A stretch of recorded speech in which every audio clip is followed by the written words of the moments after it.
Good kill, good kill. Okay, good kill.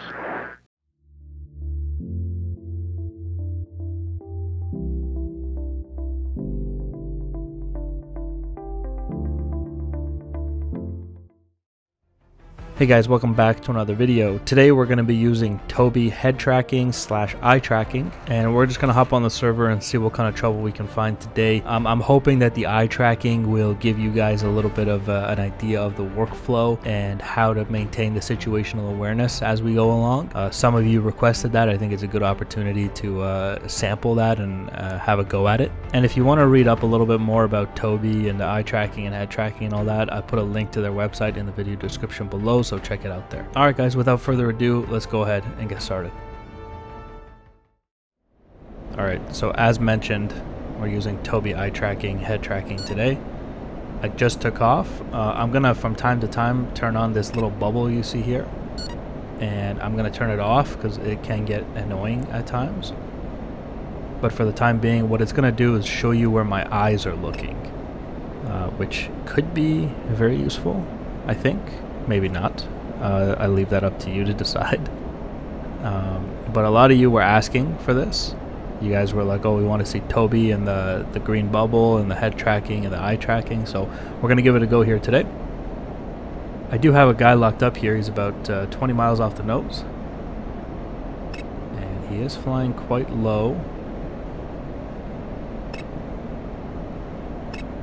Just keeping an eye on everything on the data link, the HSD, and just keeping your situational awareness up, making sure you're not being flanked by anything, and watching the altitudes of the other bandits, because just because they're further back doesn't mean if they're higher up they can still hit you with a missile, so you got to be careful. We got our guy now at 17 miles, and you can see our shoot queue is almost ready. Well, actually I could shoot right now, but I want to get a little bit closer. I want to make sure that's hits. And we got a friendly right beside him. Fairly close to him, actually. It's 11 miles. Fox 3.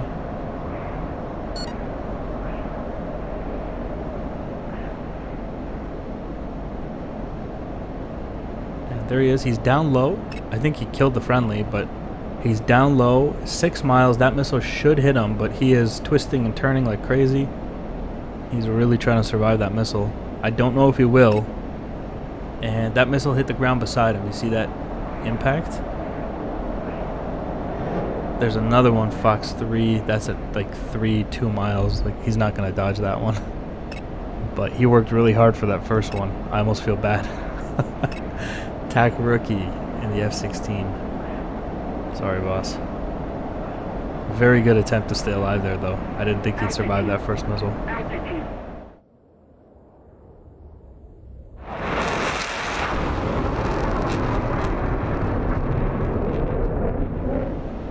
I guess if I had to verbalize the way that I try to maintain situational awareness and how I try to stay alive, I guess it's that you have to constantly be watching the data link, be watching who is where and how high they are, and just constantly be running MAR numbers in your head and just staying out of the MAR against every bandit, finding the highest priority threat, killing him first, you know, making sure you stay out of the MAR against him, and all this stuff. And as long as you stay outside of the MAR, nothing should be able to kill you. You know, it is fairly difficult to kill you if the missiles can't reach you energy-wise. So it's not to say that sometimes you don't make a mistake and end up somewhere where you shouldn't be. Check this out. We got an Angels 3 guy right in front, but we have 29 and 35 Angels behind him. So this is a situation where the higher bandits are actually more of a problem. But that low guy just won off of data link. There's a friendly over there. And we got this Angels 29, Angels 37 bandits now. gonna close the distance here a little bit. So the low bandit, I'm not super worried about. Got this guy locked up at 40 miles because I think he's dead because this is flat terrain. So I don't think he's hiding in mountains or something in front of me. And so we're just keeping an eye on range, Mach speed, radar, and data link, situational awareness, RWR. Just scanning all of these things. Now we are 30 miles at Mach 1.46 Fox 3. And we're going to go ahead and crank. We've done this several times. You guys should be very familiar with the crank at this point. You can literally see his contrails up there right now.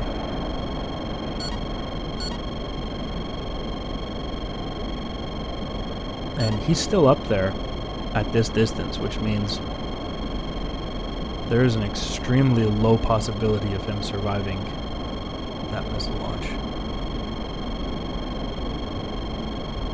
He's gonna get hit with that for sure. Yeah, splash. A wheezy F-16. Alright, let's get out of here. There is another bandit behind him, so we're gonna fall back.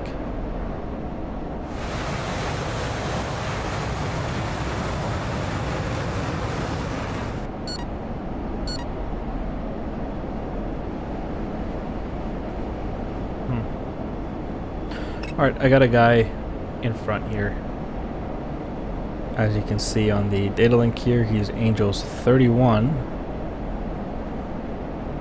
There he is.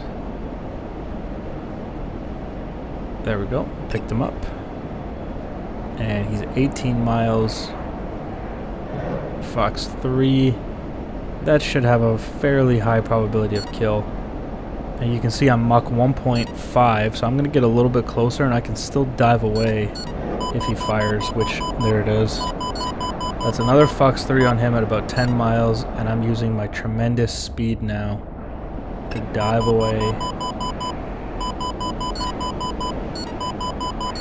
And my missile should hit him, and I should be fine. There we go, drooling llama and the F-16. And let's see if we can survive the missile he fired. And we're good. Alright. Speed is life. I didn't see the impact. Now I know DCS said I killed him, but I'd like to see it for myself. I don't quite see the wreckage. Bingo. Oh, and we have bingo. Oh, there he is. Way off over there. Alright, splash one bandit. Okay, let's go home. I gotta go land.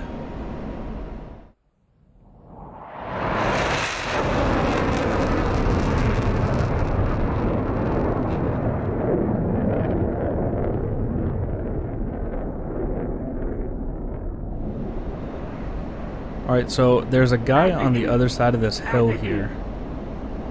And I think as we crest this hill, there's flat terrain, so I don't really want to go too far out there. You can see I can't see him on radar yet, but it's because he's hidden behind here. So we're just going to come over.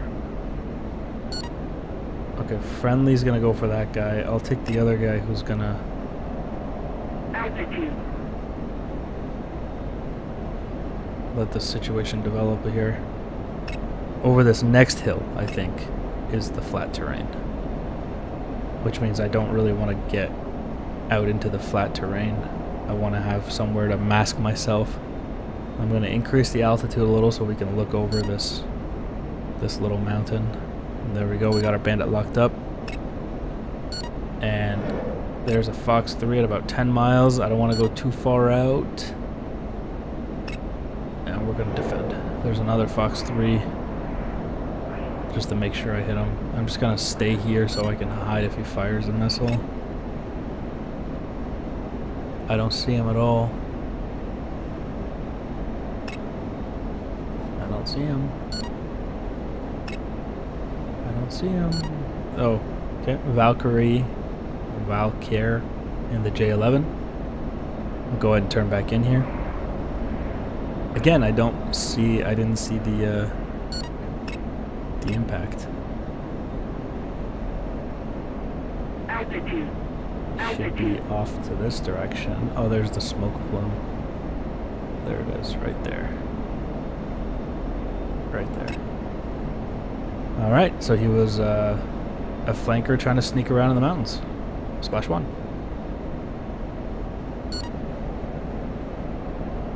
Alright, so fairly low altitude for what I'm used to now. We're about 14,000 feet. There's a couple people crawling around in these mountains. And normally I would fly high to try to find them. Look at this guy. What is this? Angels 30? How did he just show up on data link now? Angels 14? What's going on here? This is a UFO or something? This guy's jumping 15,000 feet in 1 second. 10 miles. Fox 3. He fired at me as well.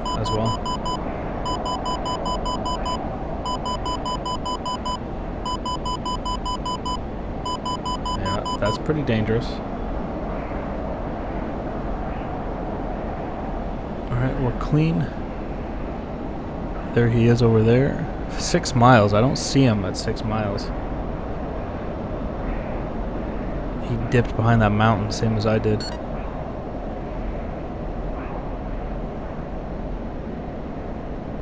Man, looks like he's going cold. Is he? 6 miles. Fox 3. Doesn't matter. He's going cold or not. That should hit him. 5 miles. I don't see this guy. I hope the missile sees him. Yeah, the missile sees him. Okay. JF-17. Tangus? Tangus? I don't know. Whatever. There's the missile impact. Down there. And let's see if we can find the wreckage. Got a smoke plume here. And that's Tingus in the JF-17. Splash 1 Bandit. Alright. That was actually quite cinematic. You could throw some sad music over his wreckage in the side of a mountain like that.